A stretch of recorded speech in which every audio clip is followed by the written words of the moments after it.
ඇය ඉන්න සජීවී වේදිකාවක. නමුත් සියලු දෙනා හිතන්නේ ඇය කිසිම දෙයක් සිදු කරන්නේ නැහැ කියලා.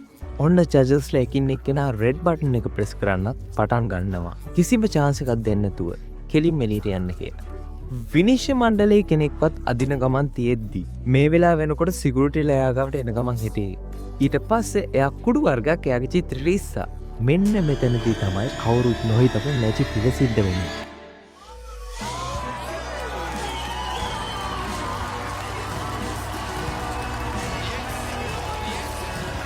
එයා ඇත්තටම දක්ෂ ආදිස්තෙනෙක්. එතනින් කී කටි ඔක්කොම පිස්සු වැටුණා. නමුත් එයාත් අරගෙන ඉවත් වුණා. මොකද එයා දක්ෂ නැති හින්දා නෙමෙයි. කට්ටියට ඉවසීම. එහෙම නැත්තම් පේෂන්ට් එක අවසාන වෙනකන් තියන්න නැති හින්දා. ගොඩක් මිනිස්සු ආගේ පටන් ගැනීමේදී වාව බ්ලොක් කරා. මොකද එයාලට වාගේ අවසානය මොකද්ද කියලා පේන්නේ නැහැ. මේකෙදි වාගේ යාළුවෝ වාගේ පවුලේ කට්ටිය ඒ වගේම වා ළඟින්ම ආශ්‍රය කරන කට්ටියම විතරක් නෙමෙයි මුළු සමස්ත සමාජයම ආйти වෙනවා.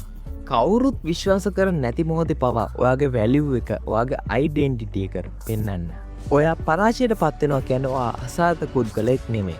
ඉතින් ඔයාමත් අපේ ෆැමිලි එකත් එක්ක ජොයින් වෙනවා නැත්නම් පල්ලා තියෙන ෆලෝ බටන් එකත් ක්ලික් කරගෙන යන්න. ඉතින් මේ වීඩියෝ එක වැදගත් කියන හිතනවා නම් ලයික් බටන් එකත් ප්‍රෙස් කරගෙන යන්න.